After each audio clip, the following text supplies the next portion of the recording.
It lays the predicate and the foundation for the development of a weather satellite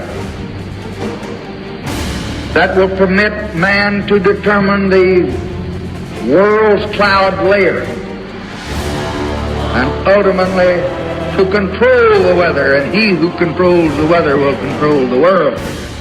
Fires and floods, the rise of climate whiplash. That's from thefinancialtimes.com. Let's add this from AccuWeather. From flooding rain to unmitigated wildfire, why California is ground zero for disasters. The AccuWeather climate engineering cover-up actors then state, quote, California is uniquely susceptible to the worst of what human-caused climate change is throwing at us. Yes, something is being thrown at us, for certain. One need only look up for the shockingly visible answer to that question. Here's another question. How many have picked up on the latest power structure coin term, quote, particularly dangerous situation, end quote? That all the script-reading climate engineering cover-up actors immediately begin to parrot, even applying the acronym of PDS, as if the term has existed forever, which it hasn't. And how many of the public then unquestioningly accepts whatever cataclysm that follows? Because after all, Matrix Media sources did warn them that a PDS scenario was coming. On that theme, this week from the UK Guardian, quote, particularly dangerous wildfire weather returns to California and could linger for months, they say. And they always know ahead of time, don't they? Forecasters say there won't be winds as strong as last week's record-setting gust, but LA's dry season will get worse, according to the National Weather Service. Drought intensified last week across Southern California and will continue to worsen into March.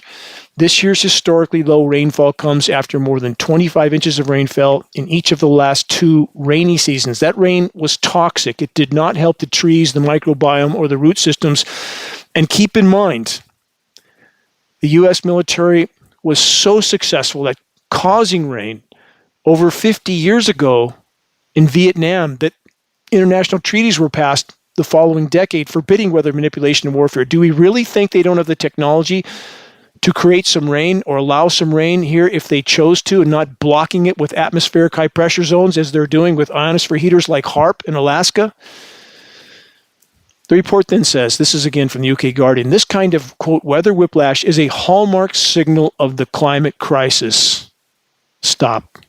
As I and Geoengineeringwatch.org have warned about for over a decade and a half, drought to deluge and heat to chemical cool down weather and temperature whiplash scenarios are hallmarks of climate intervention operations. And the term hallmark is the exact one that I have used for so many years.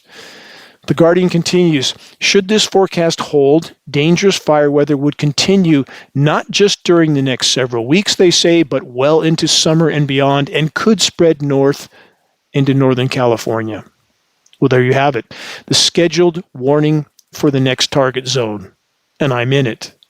Here it is again, the term I have utilized for so many years to make clear the impacts of climate disruption operations. From MSN, climate whiplash events increasing exponentially around the world. The report continues. Global heating means that the atmosphere can drive both extreme droughts and floods with rapid switches.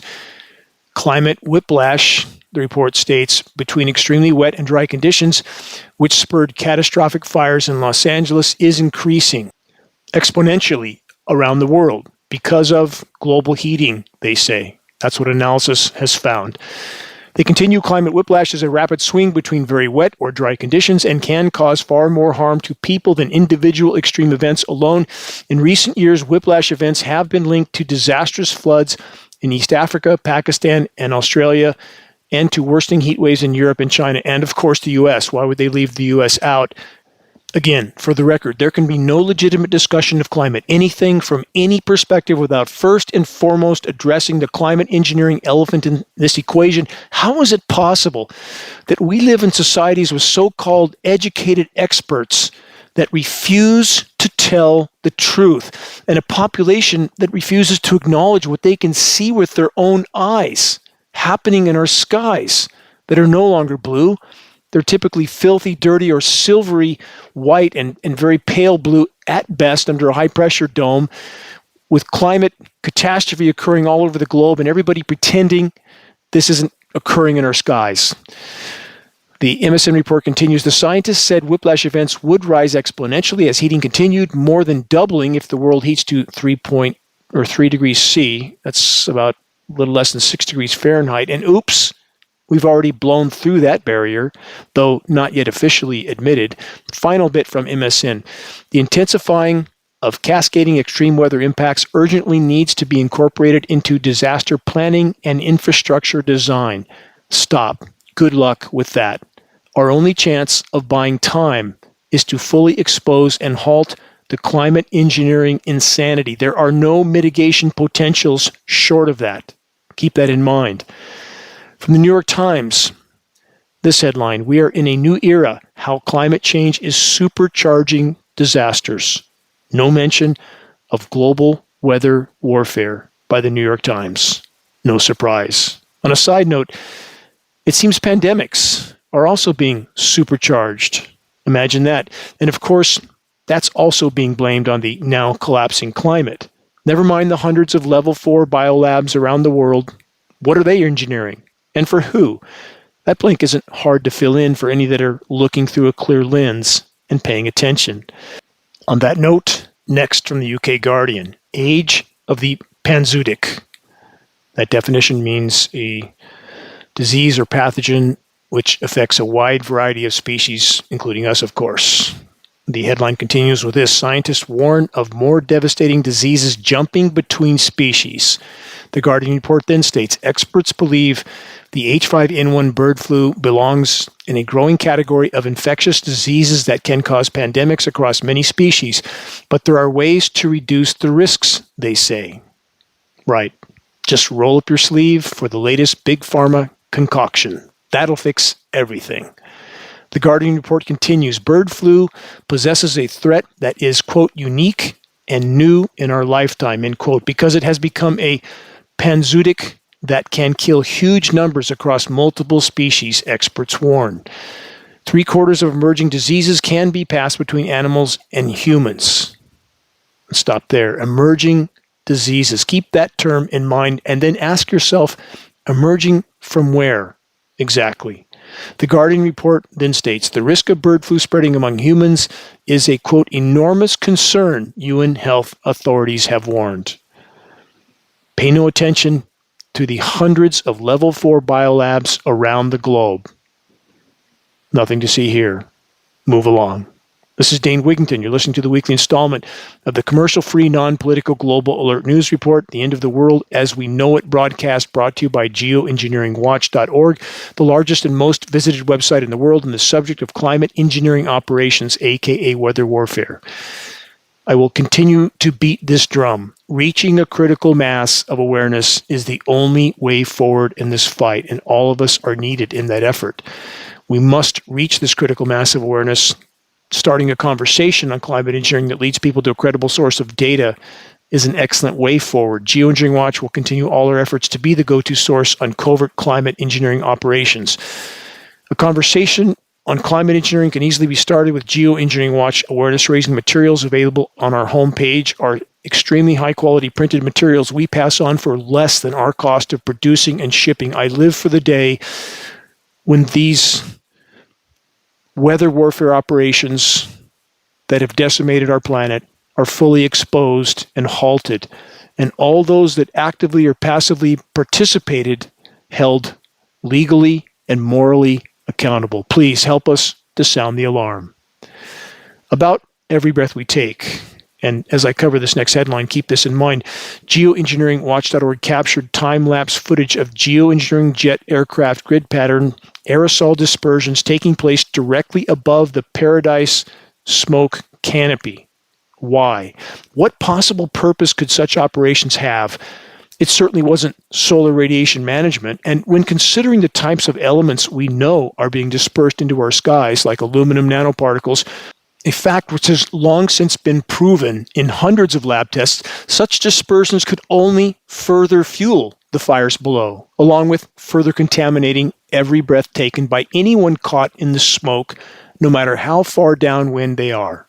With all that in mind, New from Scientific American, what makes urban wildfire smoke so toxic?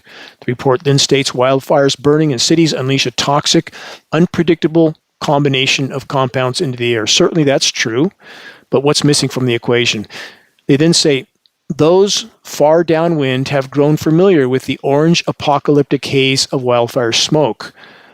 Yes, all too familiar with it. In fact, so much of the population now thinks it's normal to live through summers filled with smoke and high-pressure heat domes forcing that smoke to stay on the surface. And that's exactly what's occurring because a slowly debilitated, sickened population that becomes less cognitively functional by the day is much easier to manage by the controllers, isn't it? The report then says, as these blazes have become more common because of climate change, they say, again, no discussion of climate anything without including climate engineering first, such smoke can contain an unpredictable cocktail of chemicals associated with heart and lung diseases and even cancer, which is the leading cause of death among firefighters. How many people know that? It's surprisingly hard to predict what compounds someone is exposed to when they inhale wildfire smoke. It's even harder to know, isn't it, when no official air testing even looks for the nanoparticle elements that are being dispersed in climate engineering operations. Thus, 40 to 60 million tons, that's the estimated amount being dispersed globally based on hundreds of lab tests taken over a specific U.S. state, it was Minnesota, and then extrapolated globally. 40 to 60 million tons of nanoparticles go completely under the radar because official air testing looks for PM10 generally, at best PM2.5. We're talking about particles much smaller, so they don't get reported. And I've been told to my face in closed-door meeting at California EPA in the Capitol, arranged by a congressional individual, that the system is rigged. They are told to look for combustion particulates only. The rest of the samples go out the window, and they don't look for anything smaller than PM2.5. System is designed not to show this. For the record, the second round of scheduled windstorms for Southern California didn't seem to show up at the initially appointed time or with the intensity that was initially scheduled.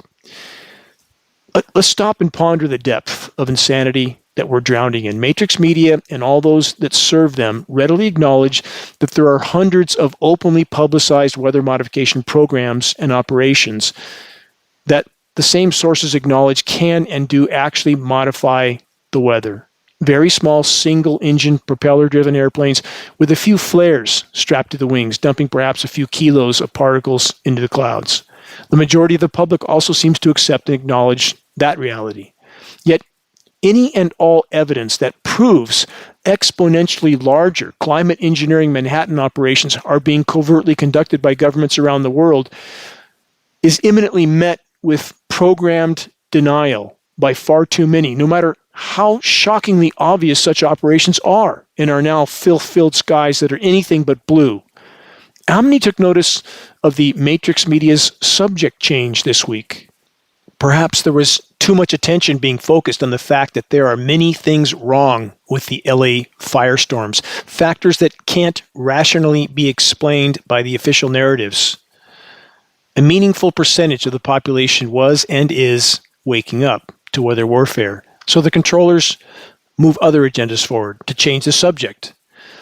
A sudden breakthrough on the controller-orchestrated Middle East conflict, and then, yet again, the touted breakthrough seemed to break apart. How many flag-waving Americans remain deeply rooted in willful blindness, not just to our skies, but other events around the world, not having or even wanting any historically verifiable facts about the true history of, for example, conflict zones like the Middle East? How many Americans don't actually want to know the true power centers that are pulling the strings, the money printers, printing money from thin air and funding the very militant groups they then use as a premise for carrying out their long-standing agendas of clearing the land of the indigenous? How convenient, how transparent to those that don't have their eyes wide shut. And all the while, weather warfare rages in our skies. Back to collapse from Al Jazeera. Armed conflict and climate change driving global economic uncertainty. The report states the World Economic Forum's Global Risk Report 2025 warns wars and extreme weather are buffeting economic confidence. State-based armed conflict is most likely to present a, quote, material crisis on a global scale. The report then states the following, and keep in mind, this is coming from the World Economic Forum, not from Al Jazeera. Al Jazeera is just reporting on this.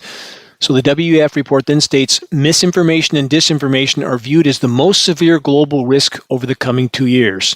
Extreme weather events ranked second, and state-based armed conflict is viewed as the third biggest threat. So what we see in this report as the powers that shouldn't be consider losing control of their false narrative to be the greatest risk of all. Imagine that. And for the record, the collapse of Earth's life support systems is the bottom line to everything. How could it not be? And that is what's fueling the conflicts.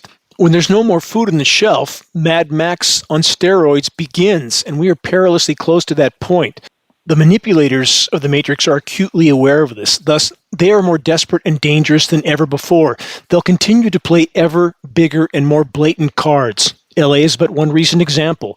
Much more is unfolding around the world. From the UK Guardian, Nobel Prize winners call for urgent moonshot effort to avert global hunger catastrophe. From that report, more than 150 Nobel and World Food Prize laureates sign open letter calling for immediate ramping up of food production. How do you do that on a planet whose life support systems are failing? Soils that are sterilized from the toxic rain and toxic fertilizers and misuse. Forests that have been burned to the ground because the hydrological cycle has been completely disrupted. And again, all the other factors I just mentioned, toxic rain, killing root systems, soil microbiome. How do you just ramp up food production? Exactly. That's like saying we need to find the Tooth Fairy or the Easter Bunny or Santa Claus so we can make a few wishes. And that's from our so-called Nobel Prize-winning experts. Also from The Guardian, global economy could face 50% loss in GDP between 2070 and 2090 from climate shocks, say actuaries. Seriously? On this course, nobody will be there in 2090, 2070, 2050, 2040, and very few, if any, perhaps even in 2030. That's how dire our situation is. I don't care who doesn't believe it. I don't care. This is a nonlinear equation. I have to call it what it is based on statistical data, and that's what I've always done. That's what I will always do. If it's not accepted, I cannot change that. But it is my obligation to report what the statistics conclude. This report says, exclusive report by risk experts say previous assessment ignored severe effects of climate crisis. Really, you think? How long have I said on the record that it's far worse than anything we're being told? Now they're starting to admit to it, but still far short of the actual reality. They say at 3 degrees C or more of heating by 2050, we're past that now, for the record, there could be more than 4 billion deaths. No one will be here. Science data makes clear that we're at extinction level scenarios right now for the human race. It just hasn't hit yet. Again, the Thelma and Louise moment. You can crash through the guardrail, which seals your fate, but the passengers in the car might not admit it yet. And that's exactly where we're at. They say significant socio-political fragmentation worldwide, failure of states with resulting rapid, enduring, and significant loss of capital and extinction events. That's now. It's not off somewhere over the horizon. They say the world faces an increasing risk of planetary insolvency where the Earth's systems were so degraded that humans could no longer receive enough of the critical services they relied on to support societies and economies. That's now. Over 36 countries spiraling into chaos and collapse right now. The dominoes will continue to fall faster and faster with each passing day, making those who control the levers of power more desperate and dangerous by the day. Remember the statement from Zbigniew Brzezinski, former U.S. presidential advisor, with today's technology, easier to kill 1 million people than to control them. That's a direct quote from him, by the way. From newscientist.com, are we entering a dangerous new phase of climate change? Question mark. They need to ask that question? Seriously? The report says, a series of events from the California wildfires to evidence we passed 1.5 degrees C last year of warming suggest wild weather will become even more common. And it takes a team of scientists to tell us this. And again, we're past 3.5, not 1.5. They continue, if ever there were a wake-up call, this is it. The fire alarm is ringing. Hell, the report says, not my words, theirs. The fire alarm itself is on fire. The latest data confirms that 2024 was the first year in which average global temperatures surpassed 1.5 C, higher than pre-industrial levels, breaking a totemic limit set by the Paris Agreement. Let's stop there. Again, all the global climate conferences are smoke and mirrors where nations gather up and behind closed doors force other nations to actively or passively participate in climate engineering while they pretend they're going to do something about the trashing of the planet. They're not going to. What are they going to do?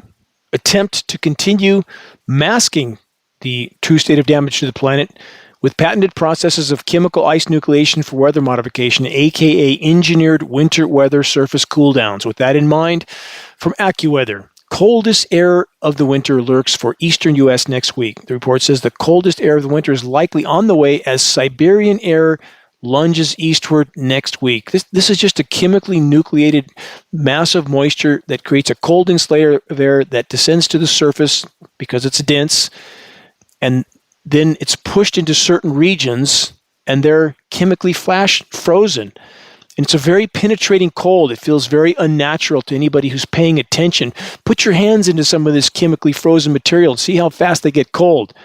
It's extremely penetrating, extremely unnatural. And it comes in so many different shapes and sizes that the climate engineering cover-up actors at Weather Channel and Weather Nation and Weather Central all try to explain away because that's what they're paid to do, and they don't have the backbone to do otherwise, to stand up together and tell the truth, to acknowledge these programs while they still can. And my question to them is, how do they think the public is going to react to them once they know the degree of deception that has been perpetrated on them? I don't think the actors at Weather Channel, Weather Central, Weather Nation, or any other script reading weather anybody really wants to know the answer to that question. They'll have a hell of a lot of explaining to do then, won't they? I live for that day. I can't wait until these programs are fully exposed and everybody who did their best to deny them, professionals that the public was told to trust blindly, are exposed for their criminal participation in the cover-up. For the record, on Thursday of this week, the Weather Channel showed snow falling in Denver at 43 degrees. How exactly does that happen? Again, patented processes of chemical ice nucleation for weather modification. That's how. The longer the chemical cool-down operations continue, the colder the surface temperatures get. Again, cold air is dense. It sinks to the surface. Denver is in a basin, thus an ideal target for this type of operation. And the sensationalized headlines of cold, cold, cold on a planet that's hurtling toward total meltdown, with climate engineering further fueling the overall fire. Short-term toxic chemical cool-downs at the cost of an even worse overall warming. Let's add this headline now from Alaska, the AlaskaMiner.com. What isn't Matrix Media telling us while they're touting the cool down in the lower 48? Weather Service notes record-breaking temperatures in Alaska in January. Imagine that. In fact, let's put this into context. Some regions of Alaska were about 40 plus degrees above normal. That's a lot. And as far as polar ice, it's at record low levels, most especially the volume, aka the mass, which is all that matters. Record lows now. Not much reporting going on about that while they're touting the big chill in the U.S. And about the record warm Great Lakes, new from weathernation.com, the ice coverage in the Great Lakes began to increase in 2025 following record warm water surface temperatures. Let's dissect that headline just a bit. Yes, some ice is forming on the Great Lakes. Chemical ice nucleation is a part of that process. Please search Lake Michigan ice balls to see the effect of chemically nucleating materials on the lake surface. And the bottom line is, when you're starting from nothing, no ice, it doesn't take much in the way of ice formation, even if it's the chemically nucleated kind, for them to create a headline like this and try to cover up what's truly happening there.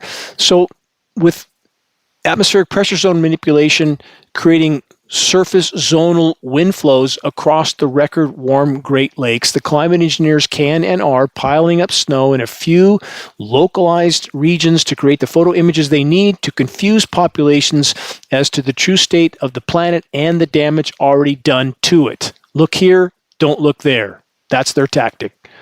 On the subject of the geoengineers, from the Council on Strategic Risks, Managing the security risks of geoengineering. From that report, governments and research funders must focus on the social and political side of the geoengineering equation, not just the science. Let's stop there. The top photo image on this report was of a geoengineering jet leaving a sprayed particulate dispersion in an otherwise blue sky. And yet, when showing images like that, the whole of academia continues to pretend, well, that's just a condensation trail, they say. If we were going to geoengineer, it would look exactly like that and would spread out and cover the skies exactly like what we see, with the same toxic fallout that is showing up in every single lab test, but then they tell us we're not seeing what we're seeing. And what's in our rain is apparently not in our rain, except that it is in our rain. How about that? And of course, damage control. From gutless matrix media minions. I'll name the author of this next report in a moment, but here's the headline. This is new from ArizonaMirror.com. As climate change intensifies, GOP bill would bar, quote, geoengineering to combat it. This report then states, a Republican wants to change Arizona law to ban geoengineering in the state, aimed at addressing the rapid effects of climate change. One of several similar bills across the country, spurred on by conspiracy theories, the report says. And by the way, the author, Jared McDonald Evoy. Perhaps Gerald McDonald Evoy should get a link to the dimming, with a lot of other concerned activists CC'd in that professional, peaceful emailing, and perhaps Jared should be asked to explain why he is not telling the truth. And about the states that are working with legislation now, I think it's up to 25, 26. When we put about a dozen more on the radar, there'll be no denying this issue, and at that point, the fur will fly. Though these bills and the legislation is symbolic, it can't be enforced against a government that's this out of control and this powerful. When those participating, those that are carrying out these crimes, those that are being told in our military that they're doing something benevolent and necessary, which couldn't be further from the truth, when they learn, in fact, that they are participating in their own demise and the demise of their own posterity, one can only hope and pray that they will then stand down, which makes these programs impossible to continue on. That's stopping it from the inside out. That's the only way forward. From phys.org, mind-numbing lies that fly in the face of an already verifiable opposite reality. Here's the headline. Geoengineering strategies against climate change could positively impact agriculture. That's the headline. Really? That one's by Aaron Sidder, S-I-D-D-E-R, from the American Geophysical Union.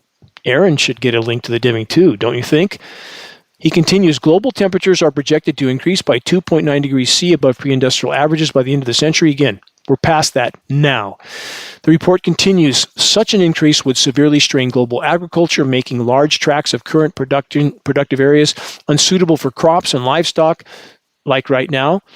At the same time, he says the Food and Agricultural Organization of the United Nations estimates that food production needs to increase by 70% to keep pace with population growth. For the record, food production collapses here. Again, climate engineering operations are the single most destructive factor in that equation, totally derailing the hydrological cycle, destroying the ozone layer, which is frying flora, everything, including crops, insects, and every drop of rain is toxic.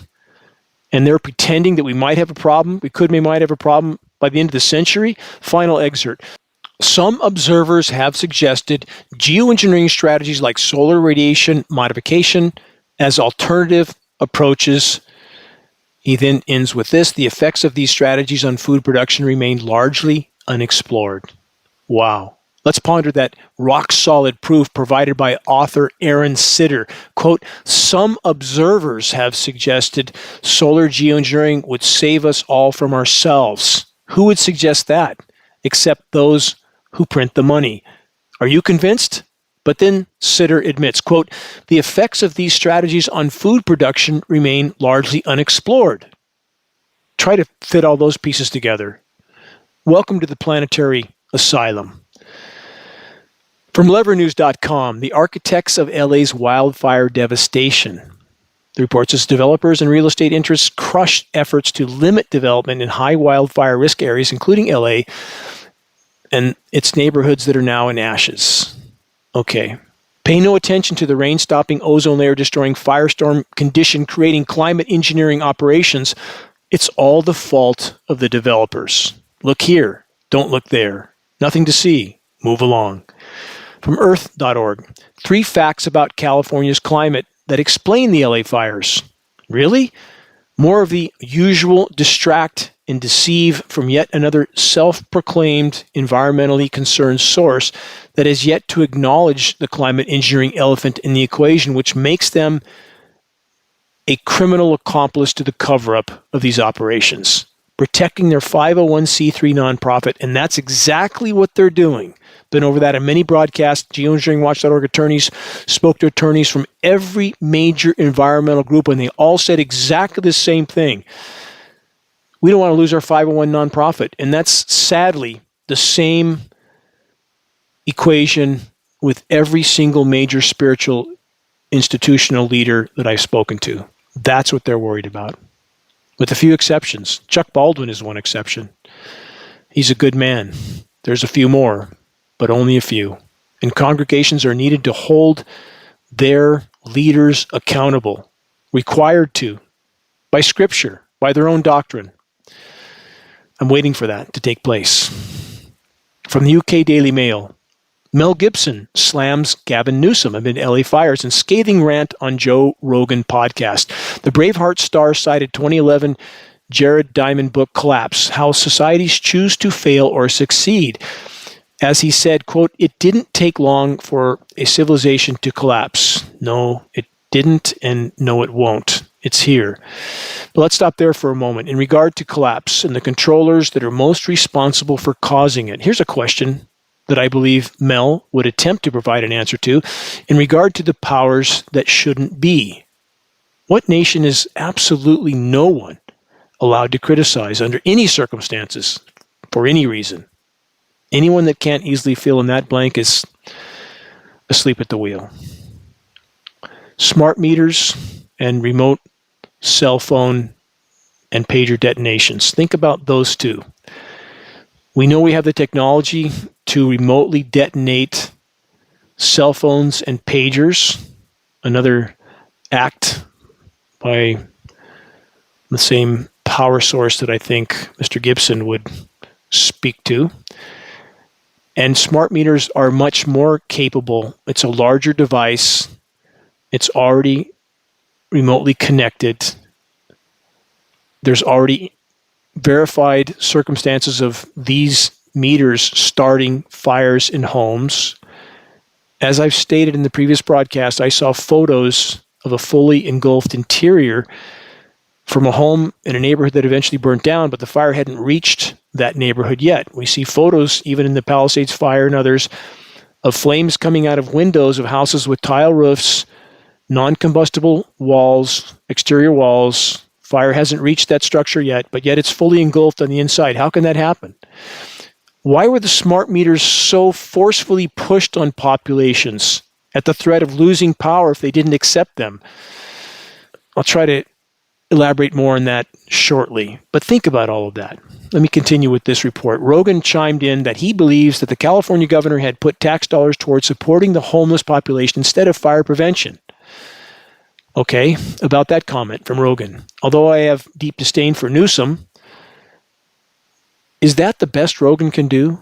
Zero mention of climate engineering, aka weather warfare, which Rogan absolutely knows is occurring. A number of years ago, Rogan and crew wanted to come to my off-grid home residence to film an interview for a climate engineering debunking effort Rogan was spearheading. I declined to participate unless I was allowed to ensure that nothing I said would be taken out of context. Rogan and crew didn't agree to that. The exchange was canceled. I'm told Joe now has a wider field of vision, that he would no longer deny climate engineering. I can only hope that that is the case, but I have yet to see any evidence to corroborate such a conclusion. Back to the incinerations in LA. Even the homes sandwiched between Pacific Coast Highway and the Pacific Ocean burned to the slab. There's no rational explanation for this being put forth by any official source. Again, what plausible internal ignition source should be thoroughly investigated as a potential part of this equation. Smart meters. As I just made mention of, these meters were forced on populations across the board. Homeowners were given, again, an ultimatum: accept the smart meter or have your power turned off. This is just as much pressure as was applied for the CV19 injections in a different way. Why were these proven harmful devices that have already been proven to have started structural fires so forcefully pushed on populations? You decide. But before doing so, search online. Smart meters start fires. See how much data you find. There's plenty there. News from the Columbia Climate School. Under climate natural disasters, it says a disaster expert explains why LA fires have been so catastrophic. I'll leave it there because it's the typical explanations of they didn't cut their grass, they didn't water their trees. I mean, it's the same stuff. But we're expected that if a power structure disaster expert gives us some explanation, it must be true, right? Not so much. Moving on from AOL.com, Pacific Palisades fire may spell an end to cheap homeowners insurance in California. Cheap? Really? I don't know what neighborhood they're talking about. It's non-existent for many people anymore because you can't afford it. And the $2 trillion home insurance nightmare is getting even worse. It's just the beginning. The whole system is beginning to cave. It was never sustainable. The dominoes are falling. Let's keep going. From ecohot.com, California's crisis insurance exodus, 150 billion losses and a grim road to wildfire recovery. The report says insurance is expected to cover only approximately 20 billion of these losses, according to JP Morgan analysts, leaving a significant gap for uninsured damages. That's a pretty big gap, way over 100 billion. And they say 500 billion to rebuild. For the record, there will never be a recovery of weather warfare target zones like what we have just witnessed in LA or Lahaina or Acapulco or countless other regions that are in the same category. The ship is going down, aka planet Earth, and we are all passengers on it. Final excerpt from the report. While the exact causes of the ongoing Los Angeles fires are still under investigation, there is no doubt over the role California's climate played in exacerbating the fires, fueling their rapid intensification and spread. Please, go to geoengineeringwatch.org, search the engineering wildfires section, read it thoroughly, and you will see just how dark the horizon is and just how dangerous those in power are. As I cover the next headline, how many, even among alt media self-proclaimed truth tellers, still push the "it's just jet exhaust" irrefutably blatant lie about the toxic nanoparticle, heavy metal, and polymer fallout from the atmospheric aerosol spraying operations. Here's another from AccuWeather. Air quality concerns the dangers of inhaling wildfire smoke. As wildfires rage across Los Angeles region of Southern California, exposure to the harmful heavy smoke as it's carried miles away can take a toll on millions of residents. Again, blanket aerosol spraying occurring directly above the smoke canopies can only be nefarious. Let's add this newly published study from nature.com, air pollution and brain damage, what the science says. Epidemiological studies have linked dirty air to dementia and other brain disorders. Now researchers are trying to determine how pollutants do their damage and how much harm they cause. A lot. What was just inflicted on LA is so blatant, so over-the-top aggressive. It is a harbinger of how desperate and dangerous the controllers are at this point. Stop and consider, how clear can it be that those who pull the strings, aka those who, again, print the money, thus control militaries, thus control governments and countries, don't care about innocent life. They never have. They never will. How many examples do we have from history to prove this? How many Americans accepted as necessary the nuclear bombing of civilian cities in Japan, the nuclear annihilation of hundreds of thousands of innocents under the excuse of it being necessary to end the war, which was already over? How many Americans have a clue that the downwind fallout from the secret nuclear testing in Nevada was responsible for the eventual death of no less than 500,000 Americans? To believe that the same lineage of clinically insane controllers cares about anyone but themselves and their own agendas is a very naive notion. Again, ponder. that the U.S. military was so successful at manipulating rain in the 1960s, Project Popeye, historical record, that governments around the world had to pass INMOD treaties, environmental modification treaties, forbidding weather warfare in the 70s. Is it even remotely rational to doubt that after 60 years of extreme technological advancements in the field of weather and climate manipulation, that precipitation could not be produced or at least allowed over these incineration zones? Time to wake up. You're listening to the weekly installment of Global Alert News, the Bad News Broadcast installment number 493, January 18th, 2025. Global Alert News is brought to you by Geoengineeringwatch.org, the largest and most visited website in the world on the subject of climate intervention operations known as geoengineering. Recordings of the commercial-free, non-political Global Alert News broadcast can be found on the homepage of Geoengineering Watch under the recent column and on the Dane Wigington YouTube channel. You can also check our Rumble channel as well. We have alternatives just in case. If you're on our email list, please put us on your email contact book so that our mailouts don't go to the spam files. Please help us to share the groundbreaking documentary, The Dimming, which fully exposes the climate engineering atrocities. The best way to share is by circulating the direct link to The Dimming by email directly from the homepage of geoengineeringwatch.org. Sharing directly helps us to overcome social media censorship. When viewing our YouTube of The Dimming or Global Alert News or any other Geoengineering Watch video on YouTube, please subscribe, share, and comment, all of which helps us to circulate critically important data to a far bigger audience.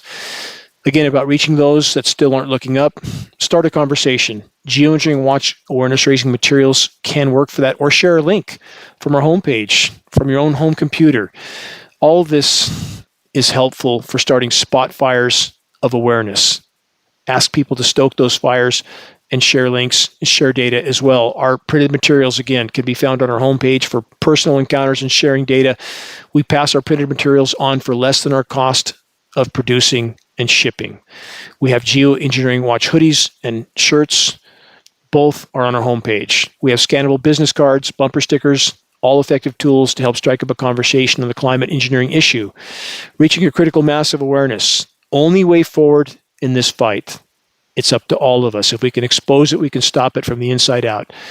If you're willing to share a picture of yourself with a Geoengineering Watch t-shirt or hoodie, ideally in some crowded location, please send your photo to us so we can post it as part of our activist compilation.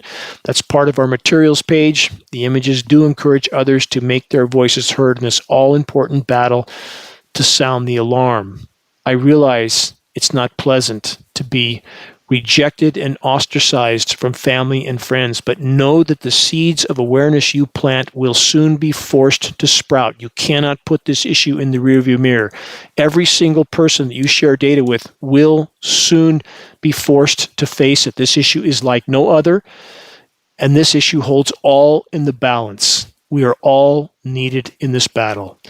To all those that are steadfastly committed to exposing and halting the climate engineering insanity, my deepest gratitude to you forever. Next, this from a Let's Just Think Happy Thoughts in Spite of Reality source from brightersidenews.com. Major study reveals plants now absorbing 30% more CO2 worldwide. They say new research reveals plants absorb 31%, they say in the text, more CO2 than estimated, reshaping climate predictions and highlighting natural carbon sequestration. Where did they get this from? Because the major forest on the planet, the boreal forests in the northern latitudes, the tropical forests like the Amazon, they are now carbon sources, not carbon sinks. People can put on their rose-colored glasses and see anything they want, can't they? But that's not going to stop the oncoming train. Only looking through a clear lens and reacting accordingly gives us any chance of changing course. From timescolonist.com, uncertain harvest. Despite recent wildfires, BC tree planting is set to plummet. Tree nursery companies say the drop makes no sense, but others question the environmental value of tree planting. Why? They don't grow anymore. I know firsthand because I've planted thousands and thousands of trees. In years now past, I could plant 250 to 300 trees a day. These are called plugs. They're seedlings. I had a 95% success rate, meaning 95% made it through the first year. What's the success rate now? 0. Nothing makes it through the first year? How exactly are we going to reforest? And where do they get this brighter side news? Everything's absorbing more CO2. Everything's going to be fine. I so wish that was true in regard to the forests, the seas, the wildlife, the insects, the planet's life support systems. They are, in fact, collapsing as we speak. As far as the story ending well, I would encourage everyone to consider that for every single individual that our collective efforts help to awaken, help to face the wider horizon, looking through a clear lens, no matter how painful that might be, that every single soul that we help to awaken matters by itself in ways we can't fully know or understand. Thus, no matter how dark the horizon, we must continue our march on the narrow road, no matter what resistance we face, no matter from who. We must press on. On that note, more headlines from the wider horizon from AP News. Devastating fires in Argentina's Patagonia. Patagonia is burning to the ground. You know things are bad. From Canal 13, fire in Argentina's Patagonia still burning after almost 3 weeks. From VietnamNews.va, unusual weather patterns cause record low rainfall this year, again in Vietnam. From CyprusMail.com, concerns grow over impending water crisis in Cyprus. From NewArab.com, Syria Endowment Ministry urges for rain prayers amid drought fears.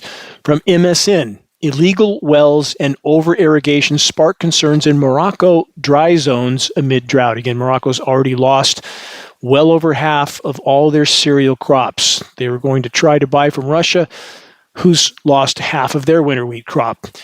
Dominoes are falling now. From BREquarter.com, corn prices surge as drought grips Argentina. From ValorInternational.globe, drought, intense heat worry soybean farmers in southern Brazil. From The Guardian, we are crying for rain. Suriname's villages go hungry as drought bites. That's a small country in South America that many people don't know is there. After the worst rains in decades, rivers are drying up and crops are failing, leaving people in the interior without clean water or health care and cutting transport links. Again, the whole of the Amazon tanking. Now a carbon source, not a carbon sink.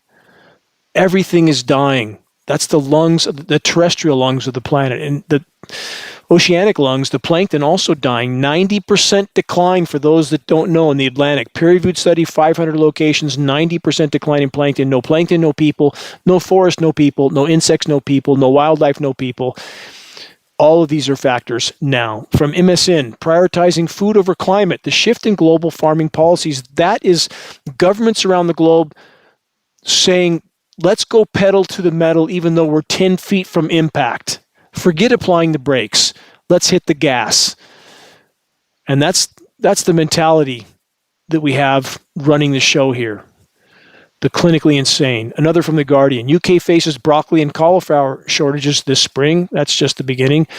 Moving on from Reuters. China's coastal water temperatures hit record high in 2024. And for the record, global sea temperatures as a whole continue to superheat. Next stop, Canfield Ocean. Look up that term. You won't like what you learn. From Earth.com, Hong Kong breaks 35 temperature records in 2024. Hottest year in city's history. From X.com, extreme temp status. Record heat in Australia and Southeast Asia. From the UK Daily Mail, Britain's topsy-turvy weather continues. Warmest January 14th ever recorded just days after UK's coldest January night in 15 years. Think about that. Weather, temperature, whiplash, chemical ice nucleation for weather modification. Next is a headline you will never see on television, Matrix Media. A snapshot of those suffering the consequences of so-called industrialized, militarized society with climate engineering at the top of the list. From UNECA.org, Daughters of Drought, teen girls traded for grass in Africa's climate crisis. And they're talking about the kind the cows eat. Drought leaves families with agonizing decisions when the grass that feeds their cattle disappears. Some parents see no choice but to trade their teenage daughters for survival. Stop. How is it possible to ponder such desperation? completely connected to covert climate engineering operations and the devastating droughts these operations are so effective at inflicting, and it's been going on in Africa for decades, along with the rest of the world.